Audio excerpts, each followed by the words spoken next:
नमस्कार दोस्तों, मैं सौरभ आप सभी लोगों का फिर से मेरे यूट्यूब चैनल में स्वागत करता हूं। और इस वीडियो में मैं आपको GSTN 9 एनुअल रिटर्न के रिगार्डिंग इंट्रोडक्शन दूंगा, जिसमें कि मैं आपको types of GSTN 9 return, GSTN 9 return में कौन कौन से डिटेल्स आपको डालने रहते हैं, different types of returns, GSTN 9, due date of the return, और अगर आप ड्यू डेट पे वो रिटर्न नहीं भरते हैं तो आपको कौन से कितने इंटरेस्ट आपको भरने पड़ेंगे, क्या लायबिलिटी रहेगा, उसके रिगार्डिंग मैं आपको इस वीडियो में बताऊंगा। तो चलिए देखते हैं। फर्स्ट अपन देख लेंगे कि मीनिंग ऑफ जीएसटी रिटर्न क्या है। GSTN 9 is the annual return. It is a compilation return which includes all business transactions done for the particular financial year. GSTN 9 consists of detail about the supplies made and received during the year under different tax heads, that is CGST, SGST and IGST. It consolidates the information furnished in the monthly, quarterly returns during the particular year. तो जो GSTN 9 है वो एक annual return है जो कि आपको financial year wise जो आपने ट्रांजैक्शन किया, जो भी आपने सेल किया, जो भी आपने परचेज किया पूरे साल में इन ए फाइनेंशियल ईयर, उसका डिटेल आपको GSTN 9 में देना होगा। और अलग अलग तरह के डिटेल्स, जैसे कि आपने टोटल कितना CGST आपका लायबिलिटी था, कितना आपका SGST लायबिलिटी था, कितना आपका IGST लायबिलिटी था, उसके अगेंस्ट में आपने कितना लायबिलिटी डिस्चार्ज किया, आपके जो परचेजेस आपने पूरे साल में किए हैं उसमें कितना आपने ITC जो है वो क्लेम किया है, उसका पूरा जो डिटेल है आपको ये GSTN 9 एनुअल रिटर्न में देना होता है। नेक्स्ट हम देखेंगे कि एलिजिबिलिटी क्या है। एलिजिबिलिटी फॉर फाइलिंग GSTN 9, तो all registered taxable person except those listed below, जो कि यहाँ पे मैंने उनका लिस्ट दिया हुआ है जो कि GSTN 9 भरने से एग्जम्प्टेड है, are responsible for filing a GSTN 9 return regardless of whether there were business operations during the year, that is even if all the returns during the period were nil, a nil annual return must be filed. This annual return is also required in case where a taxpayer has cancelled their registration during the year. तो ये जो GSTN 9 का जो return है ये सभी जो businesses हैं उनके लिए ये मैंडेटरी है, एक्सेप्ट ये जो 4 केसेस हैं उनको छोड़ के बाकी सभी को GSTN 9 भरना रहेगा। अगर पूरे साल में उन्होंने कोई भी बिजनेस नहीं किया है और पूरे साल उन्होंने अपना जो भी GSTN 1 और GSTN 3 रिटर्न जो है नील भरा है, उनके केस में भी GSTN 9 उनको भरना है और उनको नील GSTN 9 रिटर्न है उसको भरना पड़ेगा। इसके बाद कुछ ऐसे केसेस हैं कि however the following persons are not required to file GSTN 9 as per section 44 subsection 1 of CGST Act 2017। उसमें 4 कैटेगरीज आते हैं जिनको as per section 44 subsection 1 GSTN 9 भरने का कोई रिक्वायरमेंट नहीं है। तो वो है first, input service distributors, non resident taxable persons, casual taxable persons और persons paying tax under section 55 और 52, that is persons paying TDS। ये 4 जो कैटेगरी हैं इनको GSTN 9 भरने का कोई रिक्वायरमेंट नहीं है। Taxpayer opting for a composition scheme will file GSTN 9A in lieu of GSTN 9। A registered person who has switched from regular to composition or composition to regular is required to file both GSTN 9 and GSTN 9A for a relevant period। तो जो भी tax payer composition scheme में है उनको GSTN 9A भरना रहेगा। और कोई अगर ऐसे टैक्स पेयर हैं जो कि कुछ महीने रेगुलर टैक्स पेयर के हिसाब से काम किए हैं और बाद में वो कंपोजिशन स्कीम में चले गए हैं, उनको 2 अलग अलग रिटर्न्स भरने पड़ेंगे, GSTN 9 एंड GSTN 9A। जब तक वो रेगुलर स्कीम पे थे उनको उस पीरियड के लिए उसको GSTN 9 भरना रहेगा, और जब से वो कंपोजिशन स्कीम में गए उस पीरियड के लिए उसको GSTN 9A भरना रहेगा। अभी हम देख लेते हैं कि डिफरेंट टाइप्स ऑफ GSTN 9 की ये जो GSTN 9 एनुअल रिटर्न है वो कितने तरह के आते हैं। जो फर्स्ट है वो GSTN 9 है। It is an annual return for registered person under the regular scheme. तो जो भी टैक्स पेयर हैं जो रेगुलर स्कीम के अंडर में आते हैं, रेगुलर टैक्स पेयर हैं, उनको GSTN 9 एप्लीकेबल है। नेक्स्ट, जो annual return applicable for registered persons under composition scheme, उनको GSTN 9A भरना रहेगा। तो जो भी टैक्स पेयर्स कंपोजिशन स्कीम में आए हुए हैं उनको GSTN 9A भरना है। उसके बाद आता है GSTN 9B, annual return for the e commerce operators who have filed GSTR 8 during the financial year. तो जो भी ई कॉमर्स ऑपरेटर्स हैं जैसे अमेजन हो गया, फ्लिपकार्ट हो गया, जिन्होंने GSTR 8 भरा हुआ है, उनको जो एनुअल रिटर्न है वो GSTN 9B एप्लीकेबल होगा। और जो फोर्थ रिटर्न है वो है GSTN 9C।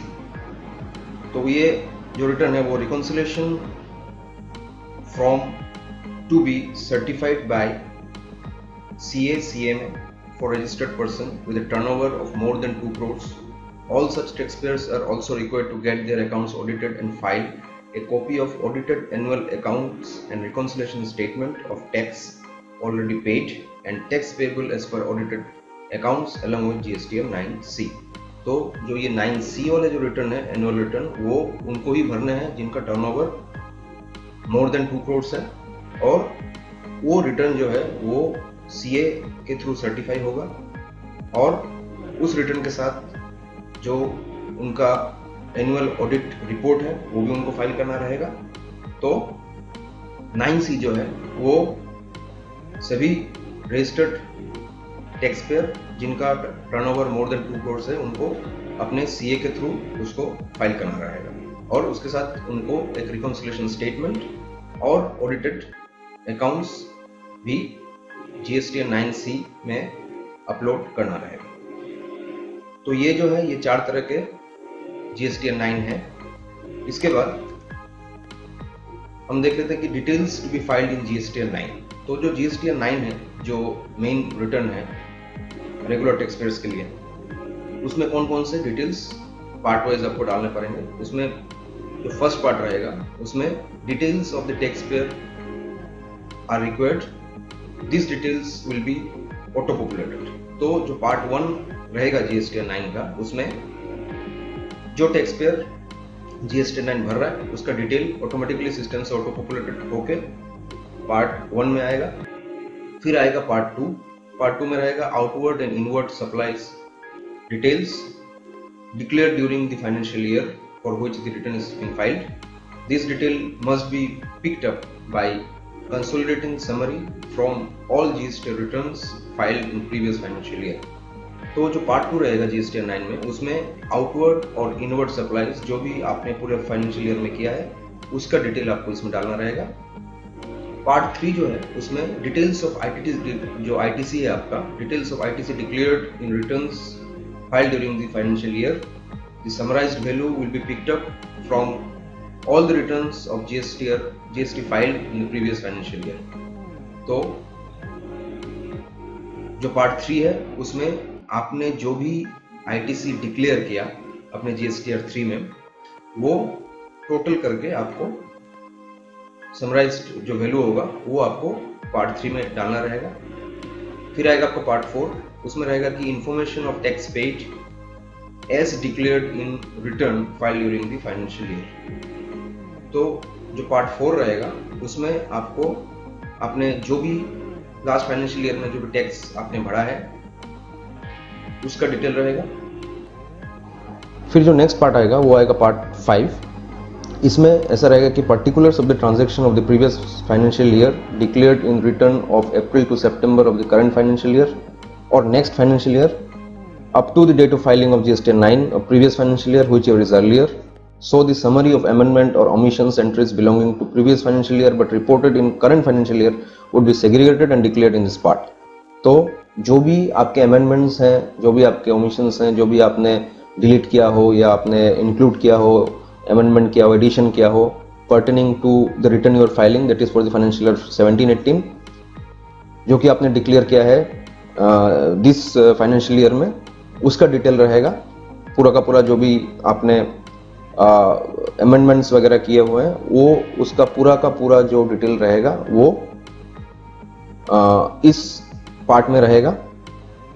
इसके बाद जो पार्ट आएगा वो आएगा पार्ट 6, जो कि अदर इंफॉर्मेशन है। उसमें आपको देना रहेगा कि demands and refunds of GST, HSN wise summary information of the number of goods supplied and received, which is corresponding with its corresponding tax details against each adjacent code, late fee to be paid and paid details, segregation of inward supply received from different types of taxpayers like composition dealers, deemed supply and goods supplied on approval।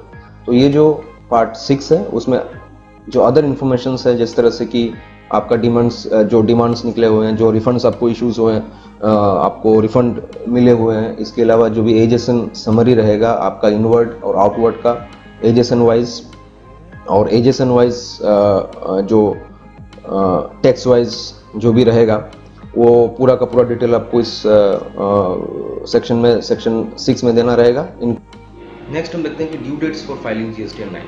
तो businesses are required to file this return annually by 31st December of the coming financial year. In a recent announcement, CBIC extended due dates for filing GST 9, 9A and 9C up to 30th June 2019। तो generally क्या है कि जो financial year खत्म होगा उसका return आपको next financial year में अप टू 31st दिसंबर भरना रहता है, लेकिन रिसेंटली CBIC मतलब central board of indirect taxes and customs ने एक अनाउंसमेंट करके जो ये एक्चुअल फाइलिंग डेट है 31st दिसंबर, उसको एक्सटेंड करके 30 जून 2019 का किया हुआ। इसके बाद हम देखेंगे कि लेटर फाइलिंग चार्जेस की अगर ये ड्यू डेट जो है जून का, तो 2019 का जो जून है उसमें जो आपका लास्ट ड्यू डेट है, अगर उस डेट में आप रिटर्न नहीं भरते हो जीएसटी 9 तो क्या होगा, late fee for not filing the GST 9 within the due date is ₹100 per day per act up to a maximum of an amount calculated at a 0.25% of the taxpayer's turnover in the state or union territory. Thus, it is ₹100 under CGST, ₹100 under SGST. The total penalty is ₹200 per day of default. There is no late fee on IGST. तो अगर आप due date में GST 9 file नहीं करते हो तो पर tax जो है उसमें CGST और SGST एक्सक्लूडिंग IGST ₹100 ₹100 आपको लगेगा,